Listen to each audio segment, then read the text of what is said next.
یہی احوال جو ہے قرآن مجید نے بہت سارے مقامات پر، بہت ساری آیات میں، بہت ساری صورتوں میں اس کو پیش کیا ہے کہ یہ وہ لوگ ہیں جن کے دلوں میں مرض ہے، اور وہ مرض کیا ہے؟ وہ مرض ہے نفاق کا، وہ مرض ہے منافقت کا، وہ مرض ہے اپنے نفس کی پیروی کا۔ اور اس سے ہوتا کیا ہے کہ وہ ایک لباس اوڑھ لیتے ہیں، ایک لبادہ اوڑھ لیتے ہیں اور اہل ایمان میں شامل ہو جاتے ہیں۔ اب بدبختی دیکھیے اور بد نصیبی دیکھیے کہ انہیں اللہ کے رسول، اور رسول بھی کون؟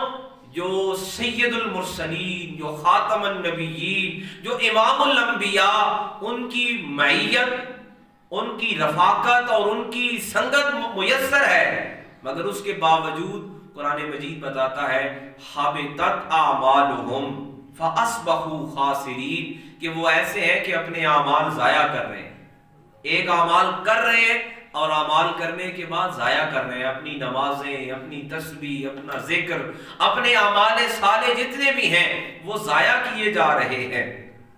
حاضرین محترم، یہی وہ منافقت ہے اور یہی وہ نفاق ہے جس کے بارے میں قرآن مجید نے ہمیں بارہا مرتبہ خبردار کیا کہ دیکھو ایمان جو ہے نا، لوگ آج بڑی اس بات پر بحث کرتے ہیں اور بہت زیادہ، اعمال بڑے ضروری ہیں، بے شک اعمال کے سوا انسان اپنی نجات حاصل نہیں کر سکتا، اور ایمان کا جو ٹارگٹ ہے، جو مقصد ہے، وہ بھی اعمال صالح ہے۔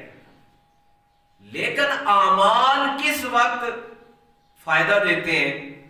کوئی انسان کہے کہ میں، ظاہر ہے یہ جو منافق ہے، اب یہ جو آیت مبارکہ نازل ہوئی، مفسرین کرام فرماتے ہیں یہ ابی بن جو ہے نا عبداللہ نام ہے اس کا، اس کے حوالے سے نازل ہوئی کہ وہ بڑی نمازیں پڑھتا، بہت زیادہ نوافل پڑھتا اور ہمیشہ پہلی صفوں میں رہتا، اور جب بھی نبی رحمت امام الانبیاء کا کوئی حکم آتا جہاد کے متعلق، مال دینے کے متعلق، یا کوئی دوسرا حکم آتا تو وہ کیا کرتا؟ آقا کریم رؤوف الرحیم سیدنا کریم صلی اللہ تعالی علیہ وآلہ وسلم کے حکم کی نافرمانی کر دیتا، اس پر اعتراض کر دیتا کہ نہیں یہ ایسا بھی ہو سکتا ہے، یہ ایسا بھی ہو سکتا ہے۔ اب لوگ اس پر اعتراض کرنے میں حیران ہوتے کہ دیکھیں یہ تو پہلی صف کا نمازی ہے، یہ تو پکا تہجد گزار ہے، اس کی تو کوئی تکبیر اولیٰ بھی نہیں رہتی، چلو اس کی بات بھی سن لیتے ہیں، یہ اچھا انسان ہے، اس نے کبھی جھوٹ نہیں بولا، یہ بڑی پیاری باتیں کرتا ہے، یہ صرف قرآن کی بات کرتا ہے، اس کی بات بھی سن لیتے ہیں۔ اب وہ جو بیچارے کبھی کبھی نماز سے رہ جاتے، جن کی کبھی کام کی وجہ سے تکبیر اولیٰ رہ جاتی، وہ لوگ تردد کا شکار ہوتے کہ دیکھیں جی یہ جو شخص ہے جو ہر نماز امام الانبیاء کے پیچھے پڑھتا ہے، یہ ان کی بات پر اعتراض کر رہا ہے۔ غزوہ احد آیا، غزوہ خندق آیا، غزوہ خیبر، غزوہ تبوک، ہر موقع پر وہ شخص جو ہے ایک الگ آواز جو ہے اٹھا دیتا۔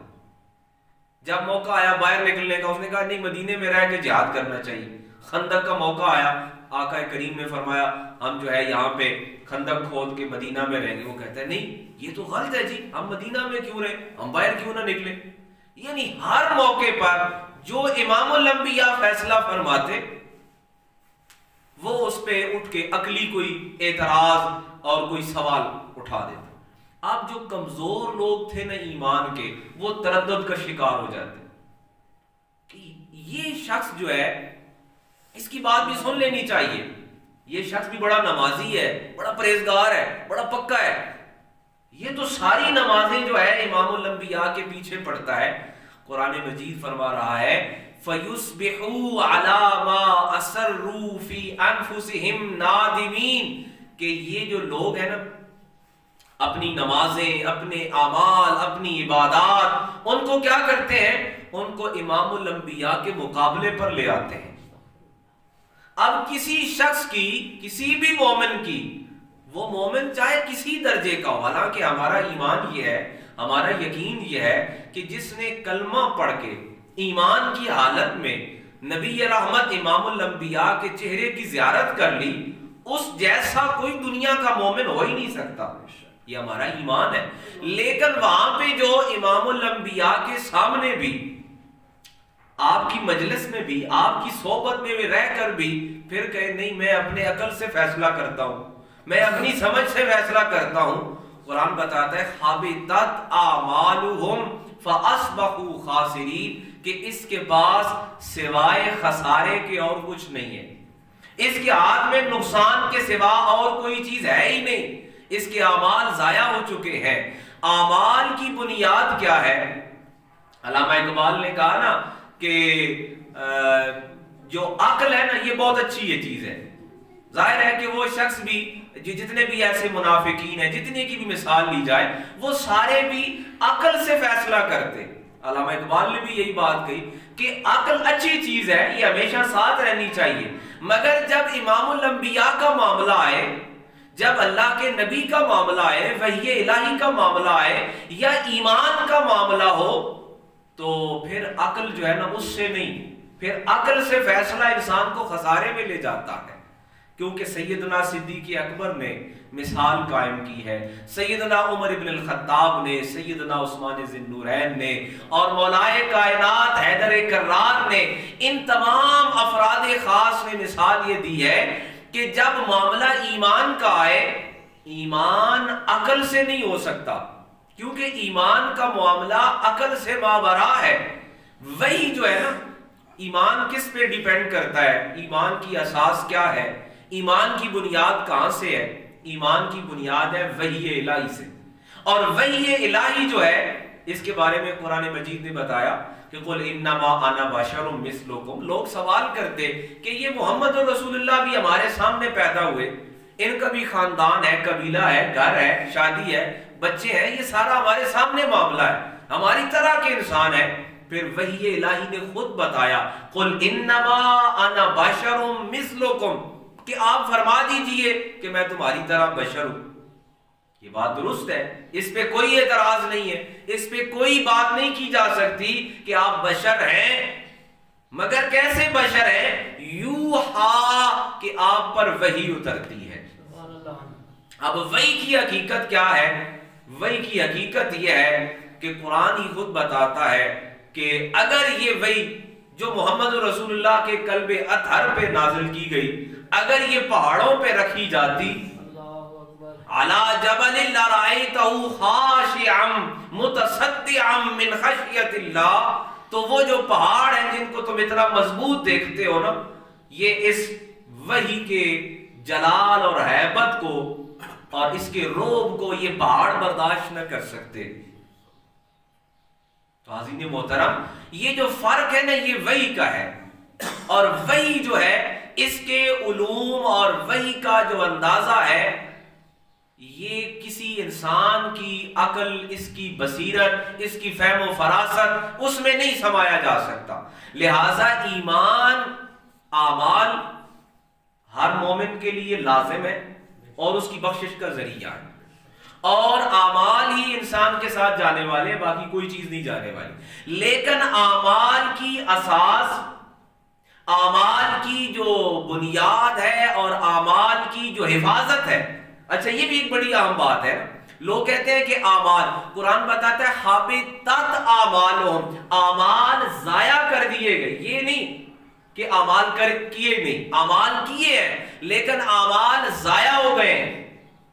یہ تو ایک موقع ہے نا کہ یہاں پہ ہم پڑھ رہے ہیں، قرآن مجید نے بہت سارے مقامات میں بتایا، یہاں تک کہ بتایا سورہ حجرات 26ویں پارے میں کہ یہاں تک کہ جو نبی رحمت امام الانبیاء آقا کریم صلی اللہ تعالی علیہ وآلہ وسلم کی نشست ہے، آپ کی جو مجلس مبارک ہے، وہاں پہ اگر آواز اونچی ہو جائے، لا ترفعوا اصواتکم فوق صوت النبی لا تجہروا، کہ وہاں پھر کیا ہوگا کہ جو آقا کریم کی مجلس مبارک ہے وہاں پہ اگر آواز ان کی آواز سے اونچی ہو گئی تو اعمال ضائع ہو جائیں گے اور تمہیں خبر ہی نہیں ہوگی.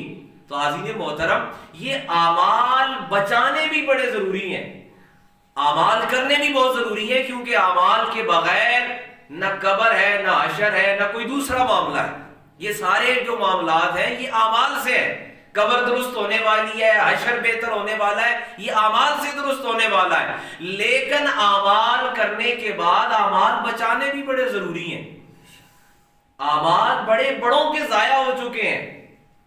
یہ جس کی بات ہم کر رہے ہیں، یہ عبداللہ بن ابی جو منافق ہے، رئیس المنافقین ہے، یہ بڑا پکا اعمال کرنے والا ہے، لیکن اعمال ضائع ہو گئے۔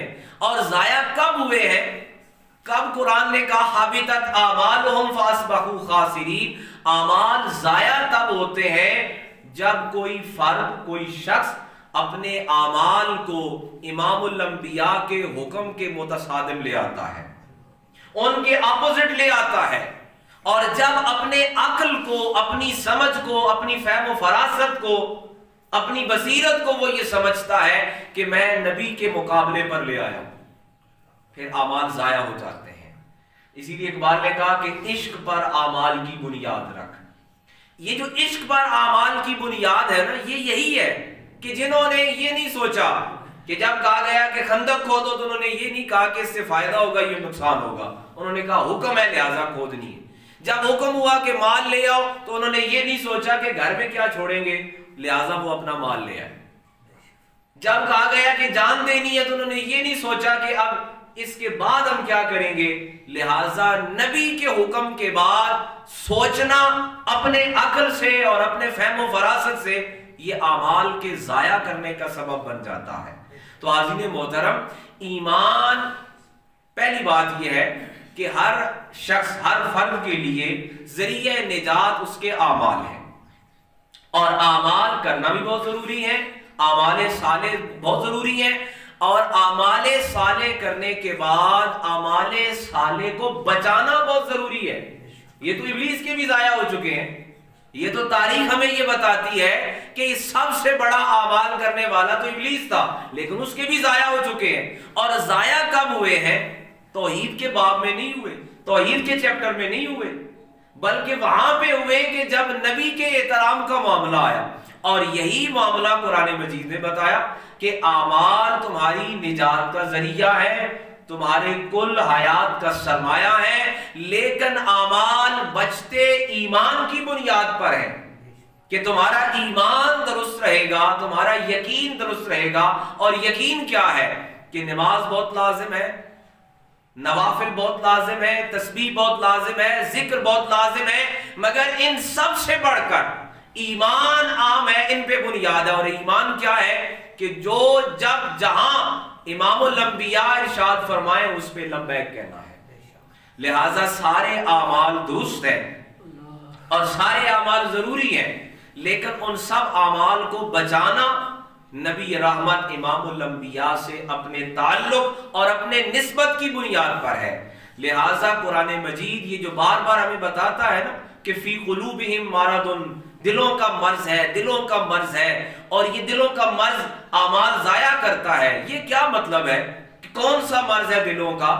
یہ دلوں کا مرض وہ ہے کہ جب کوئی اپنے من کی مرضی، اپنے عقل کی مرضی، اپنے نفس کی مرضی کو اللہ کے رسول کے حکم کے مقابلے پر لے آتا ہے، اور نفاق اس سے بڑھ کر اور کچھ نہیں ہے۔ نفاق کی کئی صورتیں ہیں نا، نفاق کی یہی سب سے جو بنیادی صورت ہے وہ یہی ہے کہ انسان اپنے عقل، اپنے فہم و فراست کو امام الانبیاء، خاتم الانبیاء جناب محمد مصطفیٰ صلی اللہ تعالی علیہ وآلہ وسلم کے حکم کے مقابلے پر لے آئے، اور جب وہاں لے آتا ہے انسان تو پھر قرآن مجید وحی الہی یہ خبردار کر رہا ہے کہ خابطت اعمالہم فاصبحوا خاسرین، پھر اعمال ضائع ہونے کے سوا اور خسارے کے سوا تمہارے ہاتھ کچھ نہیں آنے والا۔ حاضرین محترم، اعمال بھی بہت ضروری ہیں، اعمال صالح سے ہی نجات ہونے والی ہے، اور اعمال صالح ہی ہماری زندگی کا سب سے قیمتی اثاثہ ہے، مگر ان اعمال کو کرنے کے بعد ان اعمال کو بچانا بھی بہت ضروری ہے۔ اور وہ بچتے کب ہیں؟ کہ جب ہر مومن، ہر کلمہ گو اپنی لامحدود وفاداری اور غیر مشروط محبت نبی رحمت امام الانبیاء خاتم الانبیاء جناب محمد مصطفیٰ کریم صلی اللہ تعالی علیہ وآلہ وسلم سے رکھتا ہے۔ الہ العالمین ہمارے حال پر کرم